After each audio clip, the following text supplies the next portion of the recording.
एक मिनट अब बताओ। हाँ, क्या मामला है, कहाँ से आए हो आप? मैं बैंगलोर से आई हूँ और मनीष से मैं 2016 में मिली थी और उसके बाद इसने मुझसे कहा कि ये मुझसे प्यार करता है और हम दोनों एक दूसरे से प्यार करने लगे और शादी करके सेटल होने के लिए हम लोगों ने डिस्कस किया। और क्योंकि ये 6 साल से बैंगलोर में रहता था इसलिए इसने कहा कि ये दिल्ली शिफ्ट नहीं हो सकता है मेरी जगह, तो इसी वजह से मैं बैंगलोर में इसके लिए शिफ्ट हो गई और हम लोग एक साथ रहने लगे। और उसके बाद इसने मेरे से कहा कि ये बहुत जल्द एक अच्छी जॉब के लिए अप्लाई करेगा और ये गवर्नमेंट जॉब के लिए भी ट्राई कर रहा है, इसके लिए इसको समय चाहिए। और इसने मुझसे मंदिर में जाके शादी किया और कहा कि क्या तुमको मुझ पर विश्वास नहीं है, मैं तुमसे अपनी जान से ज़्यादा प्यार करता हूँ, तुम्हें मुझ पर विश्वास होना चाहिए, मैं तुम्हारे साथ मंदिर में शादी करूँगा। मंदिर में हमारी शादी रामा टेम्पल में हुई है और यहाँ तक कि इस बंदे ने वो टेम्पल में, क्योंकि साउथ इंडिया में कहीं भी किसी भी टेम्पल पे फोटो क्लिक करना परमिटेड नहीं है, इसने उस चीज़ का फ़ायदा उठाया। और हम घर में आके जब मैंने इसके साथ शादी के बाद फ़ोटो खींचा तो वो डिलीट करके ये ऑलरेडी भाग गया।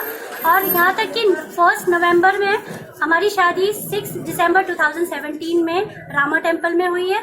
और 1 नवंबर में मैंने इससे बहुत जिद की कि ये अपने घर में मेरी बात करवाए, तो इसने अपने हाथ की कलाई काट के बोला कि तुम्हें मुझ पर अगर विश्वास ही नहीं है तो मेरा जीना ही बेकार है, मैं मर ही जाता हूँ। तो मैंने इसके हाथ से चाकू छीना और इसको फोर्स किया कि अपनी मम्मी से बात कराए। इसकी मम्मी को मैंने बता दिया कि 1.5 साल से मेरे से शादी करके बैंगलोर में रह रहा है और मुझे इसने सिर्फ मंदिर में बिना कोई सबूत वाली शादी की है, मुझे समाज के सामने इसके नाम का पूरा एक हक के साथ वो चाहिए, प्रॉपर लीगल मैरिज चाहिए मुझे। इसकी मम्मी ने कहा कि ठीक है अपनी मम्मी से बात कराओ। इसकी मम्मी ने मेरी मम्मी से बात की और इसकी मम्मी ने कहा कि मेरी मम्मी ने सबसे पहले छूटते ही यही कहा कि 1.5 साल से आपका बेटा मेरी बेटी को बेवकूफ़ बना रहा है। तो इसकी मम्मी ने कहा कि नहीं बहन जी ऐसी बात नहीं है, हम इसकी शादी आपकी बेटी से करवाएंगे, मुझे कोई एतराज़ नहीं है, दिसंबर में आप इसकी शादी की तैयारी कीजिए।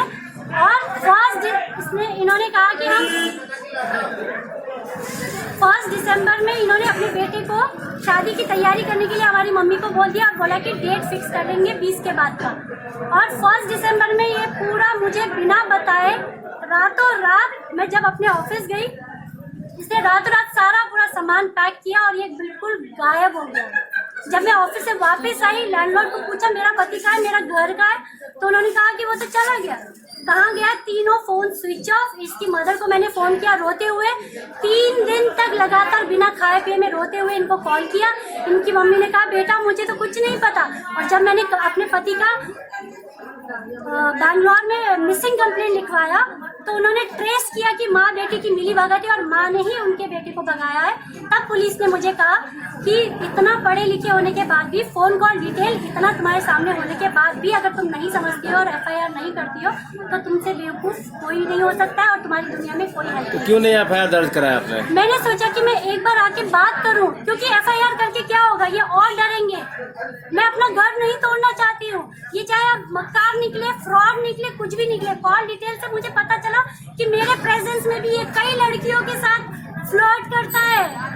और अब मेरे बाद अभी एक नई बकरी उसने छाटा है और वो इलाहाबाद से, कोमल नाम है उस लड़की का। प्रेम प्रसंग शुरू कैसे हुआ आप लोग का?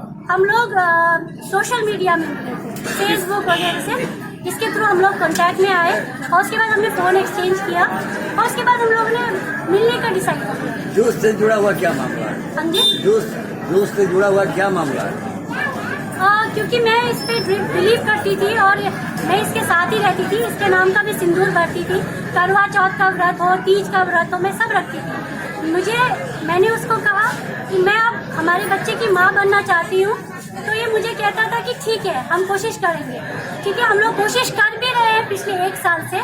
और इसके बाद ये हमेशा मुझे मॉर्निंग में उठ के कहता था बेबी तुम बहुत वीक हो, माँ बनने के लिए थोड़ा हेल्दी बॉडी होना चाहिए। तो ये बोलता था कि मैं जूस बना के ला रहा हूँ, तो मैं जब किचन में हेल्प करने जाती थी तो बहुत चिढ़ता था और बोलता था तुम अंदर जाओ, मैं जूस बना रहा हूँ ना, मैं बनाऊंगा। तो वो जूस वगैरह बना के मुझे देता था, डेली देता था। और जब मैंने एक बार पिया तो कुछ वाइट सा, जो कि जूस में इतना कड़वा, मैंने कहा आज जूस बहुत कड़वा है, तो उसने बोला संतरे का है और हो सकता है कि छिलका भी पिस गया होगा। और मैंने लास्ट में जब पूरा पीने के बाद उसमें वाइट था, मैंने कहा जूस में ये वाइट क्या है, तो उसने कहा कि ग्लूकोज है। मैंने कहा ग्लूकोज तो घुल जाता है, चीनी भी घुल जाता है, चीनी टाइम लेता है लेकिन ग्लूकोज तो घुल जाता है पानी में। लेकिन मुझे ऐसा फील होता है कि ये मुझे प्रेग्नेंट ना होने के लिए कुछ मिक्स करके जूस। अब आप क्या करेंगी? मैं यहाँ से तुरंत जाऊंगी। मैं 4 महीने से इसको समय दे रही हूँ क्योंकि मैं अपना घर तोड़ना नहीं चाहती हूँ। मैंने इनके पेरेंट्स को अपने पेरेंट्स की तरह ही समझा और इनकी मदर ने मुझे एश्योर किया कि अपने बेटे का इनके बेटे के पास पिछले सितंबर से कोई जॉब नहीं है। सितंबर, अक्टूबर, नवंबर 3 महीने का सारा खर्चा मैं उठा रही हूँ उनका। और उसके बाद दिसंबर में इन्होंने अपने बेटे को बोला और भगा दिया। मैं यहाँ से कोशिश की मैंने अपनी तरफ से एक इंसानियत के तौर पे कि मैं किसी के घर पे इस तरीके से दाग न लगाऊं। मैं इनके सामने रोई गिड़गिड़ाई कि मेरी इज्जत के साथ मत खेलिए, क्योंकि अगर मेरे सेल्फ रिस्पेक्ट और इज्जत पे बात आएगी तो मैं कोई भी अच्छा काम नहीं करूंगी। मैं भी अपनी इज्जत के लिए लड़ूंगी। इसी वजह से इन्होंने मुझे कहा कि ये बहुत बड़े घर से बिलोंग करती है। छतरा में जो सबसे रईस आदमी है ये उनकी बेटी है। अगर मैं बिहार जैसी जगह में यहाँ पे आऊंगी तो ये मेरे को रास्ते से ही उड़वा देंगी, गायब करवा देंगी। बोकारो आने का मुख्य मकसद क्या रहा?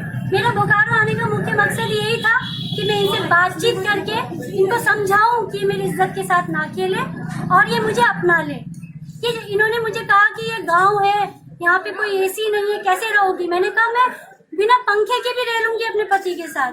इन्होंने कहा कि इतना लंबा घूंघट करके आना पड़ेगा, ऐसे ही तुम्हें पूरी जिंदगी जीनी होगी।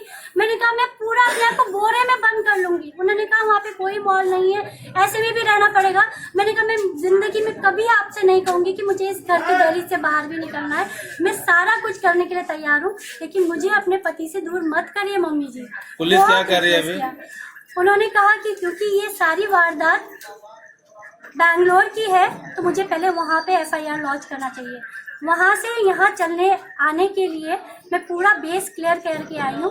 मैं अपने सेफ्टी प्रोटेक्शन के तौर पर DCP और वहाँ का जो लोकल थाना है सारा अपना लिख के आई हूँ कि मेरे साथ ये चीज़ें हुई हैं और मैं एक वर्बल बातचीत करने के लिए आपसी जो हमारा मसला है बातचीत के जरिए सुलझाने के लिए मैं यहाँ पे आई हूँ। क्या लगता है आप जो आज कर रहे हैं, ऐसे आपको लगता है कि आपका मसला जो है सुलझ जाएगा? बिल्कुल ये भी जो नहीं। यहाँ पे तमाशा बना हुआ है सब लोग देख रहे हैं, आपको बिल्कुल नहीं, लगता है? क्योंकि इन्होंने मुझे कल कहा कि 10:30 बजे आके मुझसे बात करेंगी।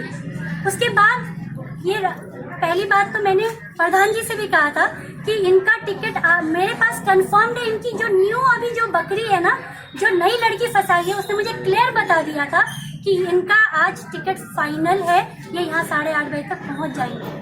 उसी ने बताया था, इसी वजह से मैं यहाँ पे आई थी। अपने पति को लेके ही जाना है? मैं अपने पति को लेकर ही जाना चाहती हूँ, लेकिन मेरे को यहाँ पे ना तो पुलिस प्रशासन से कोई हेल्प मिल रहा है, ना कहीं से मिल रहा है, क्योंकि उनके भी हाथ इसलिए बंधे हुए हैं क्योंकि वो कहते हैं कि FIR वहाँ लॉन्च होनी चाहिए। आपने यहाँ लिखित आवेदन दिया है? लिखित आवेदन क्या दिया उसमें आपने? यही कि मेरे पति जो है इस तरीके से कर रहे हैं और ऑफ कोर्स कोई प्रूफ शादी का? खाने का प्रूफ है, लेकिन वो मैं नहीं देना चाहती हूँ, वो पुलिस वाले के पास ही है। क्या नाम हुआ? मेरा नाम शीतल। इतना बड़ा लिख के जा रही हूँ, कम से कम मैं यहाँ से जाऊँगी, वहाँ FIR करवाऊंगी। ये आएंगे बाप बेटे कभी न कभी, मेरे डर से नहीं आ रहे, कम से कम ये तो याद रहेगा उनको, उनका नाम। मैं जानती हूँ कि मेरा पति खराब नहीं है, उनकी माँ को बहुत सारा दहेज चाहिए था, इसी वजह से वो काफ़ी प्रेशर बना रही थी कि मेरी मम्मी को भी कि बहुत 5 स्टार होटल में शादी की जानी चाहिए।